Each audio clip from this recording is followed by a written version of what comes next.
Hello everyone, कैसे हैं आप सभी। Are you doing good. पढ़ाई कैसी चलने लग रही है? सब कुछ बढ़िया। चलो नेक्स्ट चैप्टर जो है आज हम स्टार्ट करते हैं, जो कि हमारा है ह्यूमन हेल्थ एंड डिजीज। तो ह्यूमन हेल्थ के अंदर हमें पहले पता होना चाहिए व्हाट इज हेल्थ। तो हेल्थ के बारे में डिफाइन कई सारे लोगों ने कर रखा है, बट जो WHO की डेफिनेशन है हेल्थ को लेकर के, वो डेफिनेशन है कि it is a state, it is a state of total physical, mental and social well-being। तो जो WHO है यानी कि वर्ल्ड हेल्थ ऑर्गेनाइजेशन है, वो ये बोलती है कि हेल्थ क्या है, एक वेलबींग है कि पर्सन जो है हर तरीके से अच्छा होना चाहिए। अच्छे का मतलब कि वो सोशली अच्छे तरीके से बिहेव करे, यानी कि उसके अंदर कोई एडिक्शन जैसी चीज़ें नहीं होनी चाहिए। वो मेंटली रूप से भी ठीक हो, नॉर्मली उसकी दिमागी फंक्शनिंग होती हो और सोसाइटी के अंदर अच्छा कंट्रीब्यूट जो है वो करता हो, एंड क्रिएटिव वो सोचता हो, एंड फिजिकली यानी कि उसको उसकी बॉडी किसी ऑर्गन के अंदर कोई भी किसी भी टाइप के एडवर्स सिम्टम नहीं दिखाई देने चाहिए, जिससे कि वो नॉर्मल अपने काम ना कर पाए। WHO कहता है कि एक टोटल वेलबींग है जिसके अंदर अलग अलग एस्पेक्ट जो है वो आ जाते हैं। तो हेल्थ का मतलब खाली इतना नहीं है कि it does not have any disease. तो इसका मतलब क्या है, it does not mean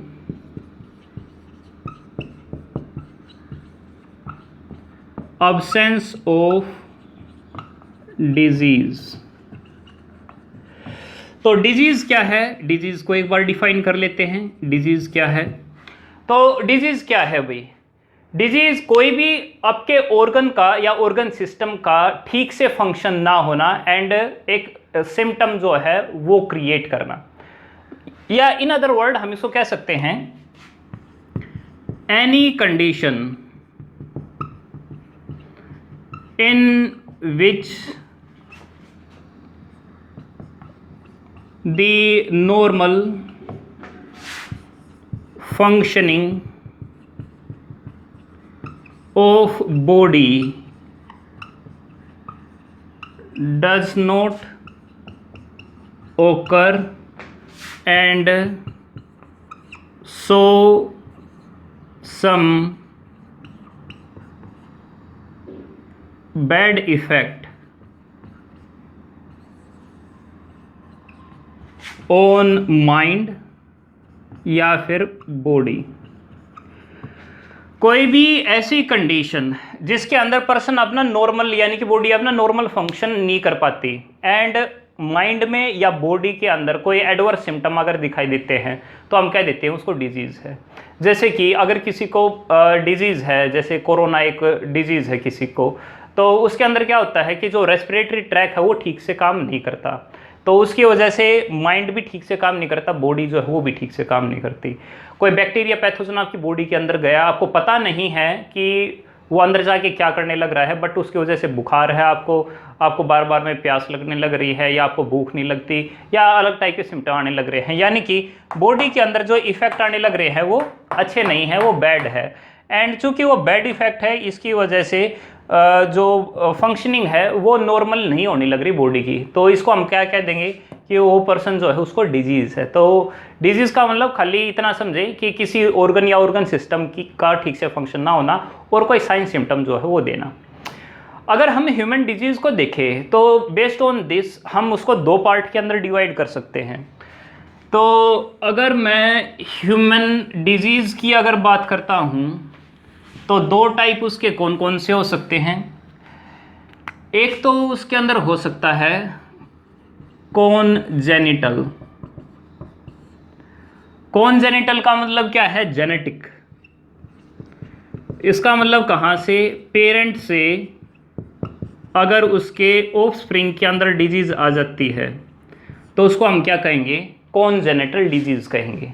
haemophilia है, हीमोफीलिया यानी कि एक पर्सन को कट लगता है तो फिर कंटिन्यूसली उसका ब्लड जो है बाहर निकलता रहता है, तो यानी कि उसको एक ब्लीडिंग डिजीज जो है वो हो गई, कट लगने के बाद कंटिन्यूसली निकलते रहती है, तो पेरेंट की जेनेटिक डिफेक्ट की वजह से होती है। हमने अलग अलग टाइप के जैसे टर्नर सिंड्रोम पढ़ा, हमने क्लिनफेल्टर हमने पढ़ा, तो वो भी क्या है कि अगर पेरेंट के अंदर अगर ये डेफिशिएंसी हो जाती है तो जेनेटिकली अगर वो आगे प्रोसीड हुई है तो हम उसको किस टाइप की डिजीज़ कहेंगे, कॉन्जेनिटल। यानी कि बच्चा जब पैदा हुआ तो पैदा होने के टाइम पे ही वो डिजीज़ उसके अंदर थी, तो यानी कि हम इसको इन अदर वर्ड क्या कह सकते हैं, इनबोर्न डिजीज़ है भाई ये। तो एक तो हो गई जो बच्चा पैदा ही उस डिजीज़ के साथ हुआ है। दूसरी डिजीज़ भाई उसको हम कहते हैं एक्वायर्ड। अब एक्वायर्ड का मतलब क्या है, एक्वायर्ड की बच्चा पैदा हुआ तो उसको कोई डिजीज़ नहीं थी, लेकिन बच्चा पैदा होने के बाद उसको डिजीज़ होने लग रही है। तो इसके अंदर हम दो अलग अलग कैटेगरी जो है वो बना सकते हैं। एक इसके अंदर हम कह सकते हैं कम्युनिकेबल, और एक को हम कह सकते हैं नॉन कम्युनिकेबल। कम्युनिकेबल को इन अदर वर्ड हम कह सकते हैं इनफेक्शियस, एंड इसको हम कह सकते हैं नॉन इनफेक्शियस। तो इनफेक्शियस यानी कि जो एक पर्सन से अदर पर्सन पे फैल जाए, तो उसको हम क्या कहेंगे कि वो इन्फेक्शियस डिजीज़ है, यानी कम्युनिकेबल डिजीज़ है। माइट भी हो सकता है कि डायरेक्ट कांटेक्ट से हो जाए, या फिर हो सकता है किसी वायरस, बैक्टीरिया, या कोई हो सकता है यूकैरियोटिक ऑर्गेनिज्म, कोई प्रोटिस्ट हो जाए या कोई वोरम हो जाए, कोई वो हो सकता है, यानी कोई भी पैथोजन जो है वो हो सकता है, एंड उसकी वजह से उसको डिजीज़ होने लग रही है, एंड वो डिजीज़ एक जगह नहीं दूसरी जगह भी फैलने लग रही है। अच्छा, कोविड-19 क्या है, इन्फेक्शियस डिजीज़ है या नहीं है? फैलने लग रही है ना एक पर्सन से दूसरे पर्सन की तरफ, तो उसको हम क्या कहेंगे कि वो इन्फेक्शियस डिजीज़ है। लेकिन कुछ होती है नॉन इन्फेक्शियस, यानी कि नॉन कम्युनिकेबल, यानी कि वो विद इन वन पर्सन जो है लिमिटेड रहती है। तो ये लिमिटेड रहती है, लिमिटेड टू वन पर्सन। कितनी अच्छी बीमारियां नहीं फैलती नहीं है ना। जैसे भाई अगर किसी के अंदर डेफिशिएंसी हो जाए, जैसे किसी के अंदर विटामिन ए की डेफिशिएंसी है तो उसकी वजह से उसको डिजीज हो सकती है, कौन सी, नाइट ब्लाइंडनेस। अगर एक पर्सन को नाइट ब्लाइंडनेस है, क्या आपको भी नाइट ब्लाइंडनेस हो जाएगी? नहीं, ऐसा तो नहीं है। अगर किसी को स्कर्वी है विटामिन सी की कमी से, क्या आपको स्कर्वी हो जाएगी? नहीं, चाहे वो आपके आसपास में हो चाहे कैसे भी हो, लेकिन उस पर्सन के अंदर डेफिशिएंसी इस वजह से डिजीज होगी। किसी के अंदर अगर आयरन की कमी है तो उसके अंदर ब्लड की कमी हो गई, क्या आपके अंदर ब्लड की कमी हो जाएगी? नहीं, ऐसा तो कुछ भी नहीं है। तो व्हाट इट मीन्स कि जो डिजीज है वो केवल एक ही इंडिविजुअल पर रही एंड दूसरे और फैली नहीं, तो वो किस टाइप की डिजीज हो गई? नॉन इन्फेक्शियस, यानी नॉन कम्युनिकेबल होगी। इसी तरीके से अगर एक पर्सन को एलर्जी है, क्या दूसरे पर्सन को एलर्जी हो जाएगी? एक को अगर डस्ट की वजह से एलर्जी है, क्या आपको एलर्जी हो सकती है उसकी वजह से? नहीं, ऐसा कुछ नहीं है। ठीक है, नॉर्मली 1-2 पर्सन को होती है, घर में 2-3 पर्सन को है, लेकिन जो थर्ड है, फोर्थ है, उसको वो डिजीज़ नहीं है, तो ऐसा कुछ पक्का तो है नहीं कि उसको डिजीज़ होगी। ठीक है, यानी कि ऐसी चीज़ है जो फैलती नहीं है। जैसे कि कैंसर है भाई, अगर एक पर्सन को कैंसर है, क्या वो दूसरे पर्सन को भी ऐसे ही कोई कैंसर हो सकता है? नहीं, ऐसा तो नहीं है। ठीक है, व्हाट इट मीन्स कि ये ऐसी डिजीज है जो बच्चे के अंदर किसी कमी की वजह से या इम्यून सिस्टम के ज़्यादा एक्शन करने की वजह से या जीन के अंदर बाद में डिफेक्ट होने की वजह से प्रोड्यूस हुए हैं, लेकिन ये जो डिजीज़ है वो स्प्रेड नहीं होती है, और चूंकि ये स्प्रेड नहीं होती है तो इसी वजह से हम इसको क्या कहेंगे?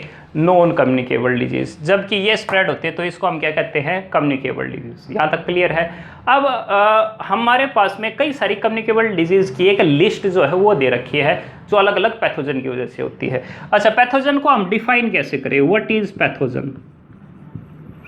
पैथोजन का मतलब क्या है? Disease causing agent. तो कोई भी ऐसा एजेंट जो डिजीज कोज करता हो, हम उसको क्या कहेंगे? पैथोजन। एग्जाम्पल भाई, जैसे कि बैक्टीरिया है, बैक्टीरिया क्या है? एक पैथोजन है, और वो पैथोजन क्या करता है? डिजीज कोज करता है। सिंपल सी बात है ना। ठीक है, इतना आपको क्लियर है? तो अभी हम जो है वो लिस्ट करेंगे जिसके अंदर काफ़ी सारी चीज़ दे रखी हैं कि भाई वायरस की वजह से कौन कौन सी डिजीज़ है, बैक्टीरिया की वजह से कौन कौन सी डिजीज़ है। तो पहले मैं उस लिस्ट को जो है बना लेता हूँ, फिर उसके बाद में जो है हम आगे बढ़ते हैं। So this is a list of different diseases which is caused by the different pathogen and they show एक definite sign and symptom. So हमें ये सभी याद करने हैं, ठीक है, रिलेटिवली इतने ज़्यादा मुश्किल नहीं है। स्टार्ट करते हैं हम वन बाय वन। पहला भाई टाइफाइड, नाम काफ़ी ज़्यादा पॉपुलर है। टाइफाइड जनरली आपको जब भी ज़्यादा बुखार होता है तो आप नॉर्मली क्या कहते हो, आपको क्या हो गया, टाइफाइड। टाइफाइड मतलब क्या, टाइफाइड का मतलब है ज़्यादा बुखार होना, हाई फीवर। सिंपल सा है भाई, ज़्यादा बुखार हो गया तो क्या हो गया, टाइफाइड हो गया भाई। हाई फीवर है, हाई फीवर के अंदर पल्स जो है उसकी रिलेटिवली स्लो चलती है। पेन होता है एब्डोमेन के अंदर एंड फ्रीक्वेंटली उसकी स्टूल जो है वो पास होती रहती है, यानी कि बार बार में उसको लेटरिन के लिए बार बार में प्रेशर जो है बनता रहता है। सो यानी टाइफाइड यानी कि उसको बुखार हमेशा ज़्यादा रहता है।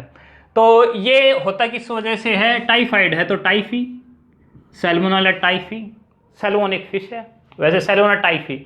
सो सैल्मोनेला टाइफी की वजह से क्या होता है, टाइफाइड डिजीज होती है। और टाइफाइड के अंदर क्या होता है, फीवर जो है वो काफ़ी ज़्यादा होता है, एब्डोमिनल पेन जो है वो होता है।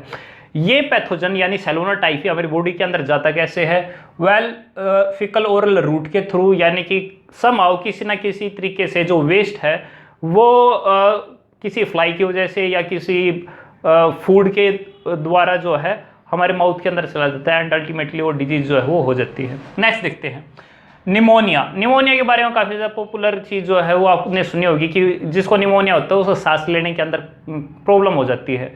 अब निमोनिया जो है वो उसके अंदर ऐसे साइन सिम्टम क्यों नहीं लग रहे हैं, क्योंकि जो म्यूकस है और जो लिम्फ है वो कलेक्ट हो गई, किसके अंदर कलेक्ट हो गई, एल्वेलाई के अंदर, यानी लंग के अंदर एक पानी यानी फ्लूइड जो है वो भर गया। और फ्लूइड बढ़ने से क्या होगा, गैसीय एक्सचेंज ठीक से हो नहीं पाएगी तो सांस जो है वो नॉर्मली नहीं ले पाएगा। अब सांस नहीं ले पाएगा तो डिफरेंट प्रॉब्लम जो है वो आनी स्टार्ट हो जाएगी। तो टाइफाइड निमोनिया यानी कि एल्वेलाई के अंदर पानी भर जाना, जिसकी वजह से वो सांस जो है उसको लेने में प्रॉब्लम जो है रहती है। पहले ये फैलता किस वजह से है, स्पूटम। जब भी हम थूकते हैं तो थूक के साथ साथ में जो पैथोजन जो है वो भी ट्रैवल करता है और ट्रैवल करके दूसरे पर्सन की नाक के अंदर जाकर के फिर अल्टीमेटली लंग के अंदर चला जाता है एंड वहाँ पर पानी जो है इकट्ठा करने लग जाता है। सो किसकी वजह से होता है ये, स्ट्रेप्टोकोकस निमोनिया, सेम सा नाम है, निमोनिया निमोनिया, ठीक है, स्ट्रेप्टोकोकस अलग से नाम हो गया। इसी तरीके से हिमोफिलस इन्फ्लुएंजा की वजह से भी ये डिजीज होती है। तो हमने दो बैक्टीरियल डिजीज जो है वो पढ़ी है, कौन कौन सी, एक हमने निमोनिया पढ़ा और दूसरा हमने टाइफाइड पढ़ा। टाइफाइड के अंदर क्या होता है, टेम्परेचर जो है काफ़ी ज़्यादा बढ़ जाता है और निमोनिया के अंदर क्या होता है, सांस लेने के अंदर दिक्कत होती है क्योंकि एल्वेलाई के अंदर वाटर जो है वो ज़्यादा प्रेजेंट हो जाता है। नेक्स्ट देखते हैं, कुछ वायरल डिजीज है, कॉमन कोल्ड या फिर राइनाइटिस, इस वाले एरिया को बोलते हैं राइन। तो राइनाइटिस, आइटिस का मतलब क्या है, आइटिस का मतलब इन्फ्लामेशन। तो इन्फ्लामेशन होगी कहाँ, नोज के अंदर। तो जब भी नोज के अंदर इन्फ्लामेशन होगी तो क्या होगा भाई, नोज जो है ठीक से काम नहीं कर पाएगा। तो उस टाइम पे क्या हो सकता है, वेल नेजल कंजंक्शन, ठीक है, नाक जो है बिल्कुल बंद हो जाए और सांस जो है वो ना ले पाए, या फिर वाटरिंग ऑफ नोज जो है वो हो सकता है, यानी कंटिन्यूसली यहाँ से वाटर जो है निकलता रहे एंड उससे क्या होगा, सांस लेने के अंदर दिक्कत होगी, हेडेक जो है वो होने लग जाएगा। सो नेजल कंजेशन हो सकता है, एक्सेसिव नेजल सिक्रीशन हो सकता है, गला जो है वो खराब रहता है, कफ जो है वो होने लग जाती है। It is because of virus जिसको नाम है राइनो वायरस। तो राइनाइटिस और राइनो, तो राइनो वायरस किस लिए है, राइनाइटिस के लिए, यानी कि नाक के अंदर जो इन्फ्लामेशन हुई है उसकी। क्लियर है भाई, कोई मुश्किल है ये नहीं है। नेक्स्ट देखते हैं मम्स एंड मीजल्स। आपने एमएमआर का टीका लगवाया होगा, पहले आपके पेरेंट्स ने लगवाया होगा, ठीक है, एंड आप आसपास में देखते भी होंगे, अलग से अब तो कैंपेन भी चलते हैं एमएमआर का। तो एमएम क्या है, उसके अंदर मीजल्स मम्स है और आर से क्या है, रूबिला। तो इनके इकट्ठे वैक्सीन जो है वो लगते हैं। तो मम्स के लिए पैरामिक्सो वायरस है एंड मीजल्स के लिए रूबिला वायरस है। ये भी दोनों किसके द्वारा फैलते हैं, ड्रॉपलेट के द्वारा। कोई छींकता है तो फिर वो ड्रॉपलेट चलते हैं एंड फिर दूसरे पर्सन के अंदर चले जाते हैं।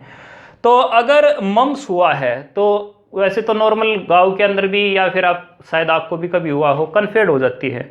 ये जो एरिया है जो है ये काफ़ी स्वेलअप जो है वो हो जाता है एंड ये स्वेलअप इस वजह से हुआ है क्योंकि इसके ठीक नीचे स्लाइवरी ग्लैंड है और वो स्लाइवरी ग्लैंड के अंदर स्वेलिंग हो गई।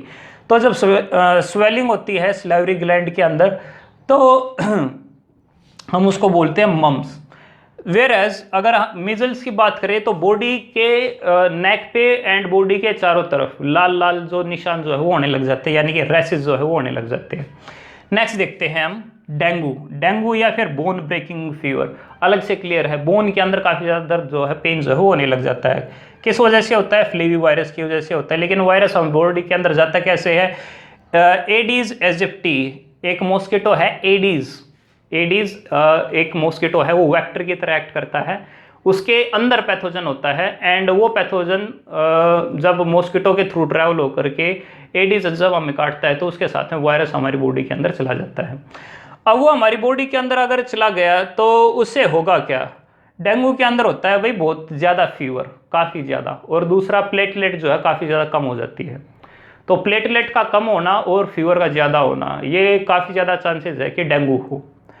तो फीवर जो है काफ़ी ज़्यादा होता है। फीवर अगर ज़्यादा है तो हेडेक तो होनी है ही, बॉडी के अंदर रैशेज, पेन होना, ब्लीडिंग होना नोज से, माउथ से, गम से, वोमिटिंग होना और प्यास बार बार में लगना। ये भी कॉमन है काफ़ी ज़्यादा कि अगर किसी को डेंगी अगर होगा तो उसको प्यास काफ़ी ज़्यादा जो है वो लगेगी। नेक्स्ट देखते हैं चिकनगुनिया। इसके जैसा ही बुखार है, लेकिन इस बुखार के अंदर क्या होता है? जॉइंट के अंदर काफ़ी ज़्यादा पेन जो है होने लगे, क्रिपल जो है करने लग जाते हैं। ये किस वजह से होता है? वेक्टर तो वही है एडीज एजिप्टी, बट इसका जो वायरस है वो चिकनगुनिया वायरस है। वायरस तो अलग होगा ही भाई, मेन पैथोजन तो यही है। तो चिकनगुनिया के लिए कौन है? चिकनगुनिया वायरस है। डेंगू की अगर बात करें तो उसके लिए फ्लेवी राइबो वायरस है। अगर मीजल्स को देखें तो रूबिला वायरस है। मम्स को देखें तो पैरामिक्सो वायरस है। चिकनगुनिया की बात करते हैं भाई, तो एडीज एजिप्टी इसको स्प्रेड करने लग रहा है। जॉइंट जो है क्रिपल करने लग जाते हैं, फीवर ज़्यादा होता है, कंजक्टाइविटिस, आइटिस अगर लग गया तो इसका अंदर इन्फ्लामेशन, आंखों के अंदर इन्फ्लामेशन हो जाती है, ठीक है। कंजक्टिव एक आउटर मोस्ट लेयर होती है हमारी आइज़ की, अगर उसके अंदर इन्फ्लामेशन होगी तो इसका मतलब कंजक्टाइटिस, ठीक है। नेक्स्ट देखते हैं भाई, अगला है हमारा एस्केरियासिस। एस्केरियासिस किसकी वजह से होता है? एक वॉर्म की वजह से, जिसको हम कहते हैं एस्केरियास लुम्ब्रिकोइड। लुम्ब्रिकोइड जो है वो इंटेस्टाइन के अंदर पाए जाने वाला एक पैथोजन है, लंबा होता है काफ़ी ज़्यादा, एंड वो क्या करता है? इंटेस्टाइन को बंद कर देता है, जिससे क्या होगा? इनडाइजेशन की प्रॉब्लम, गैस ज़्यादा बनने लग जाएगी, प्रेशर कभी भी जो है बन जाता है तो डायरिया बन जाता है, कभी कभार जो वोमिटिंग जो होती रहती है, एंड एब्डोमिनल पेन तो जो है हमेशा जो है बना रहता है। तो यानी कि पेट के अंदर कीड़े होना, तो वो एक एस्केरियासिस की वजह से जो है हो सकता है। नेक्स्ट देखते हैं भाई फ्लेरियासिस। फ्लेरियासिस को हम अलग से एलिफेंटियासिस भी कहते हैं, क्योंकि एलिफेंटियासिस जैसे एलिफेंट के बड़े बड़े पैर होते हैं, उसी तरीके से जब ये डिजीज होती है तो उसके अंदर लेग और स्क्रोटम दोनों जो काफ़ी ज़्यादा स्वेल हो जाते हैं, और इतने ज़्यादा स्वेल हो जाते हैं कि ऐसा लगता है कि पैर कैसा है? हाथी के जैसा है। तो इसी वजह से हम कह देते हैं कि वो जो पर्सन है उसको फिलेरियासिस या फिर एलिफेंटियासिस हो गया। किसकी वजह से होता है? वो केरिया बैंक्रोफ्टी की वजह से। ये पैथोजन है एंड फैलाता कौन है? जो क्यूलेक्स मॉस्किटो जो है वो फैलाता है। तो अलग अलग मॉस्किटो आ गई, जैसे कि क्यूलेक्स मॉस्किटो क्या फैलाएगा? वेल एलिफेंटियासिस या फिर फिलेरियासिस जो है वो फैलाता है, वो केरिया बैंक्रोफ्टी को एज एन पैथोजन जो है वो लेके जाता है। एडीज को अगर हम देखें तो चिकनगुनिया है, डेंगू जो है वो फैलाता है। तीनों के अंदर डिफरेंस क्या है? वेल मॉस्किटो दोनों के अलग है, सिम्टम भी दोनों के अलग है। अगर हाथी पैर वाला सिम्टम अगर आता है तो फिलेरियासिस है। प्लेटलेट उसके अंदर अगर कम हो जाए, थर्स्ट काफ़ी ज़्यादा है, फीवर काफ़ी ज़्यादा है, तो इसका मतलब क्या है? डेंगू है उसको। अगर जो जॉइंट जो है वो अगर क्रिपल करने लग रहे हैं, व्हाट इट मीन्स कि उसको चिकनगुनिया है, ठीक है, क्लियर है। नेक्स्ट देखते हैं अमीबोइसिस। अमीबोइसिस किस वजह से होता है? Entamoeba histolytica. Entamoeba histolytica एक यूकैरियोटिक सिंगल सेल ऑर्गेनिज्म है, एंड ये हमारी बॉडी के अंदर सेक्सुअल कांटेक्ट के द्वारा जो है वो भी जा सकती है, या कोई फ्लाइज मॉस्किटो जो है वो भी फैला सकता है, या फिर कोई मक्खी वेस्ट के ऊपर बैठी एंड वेस्ट से अगर हमारे खाने के ऊपर बैठी तो उसके द्वारा भी वो फैल सकता है।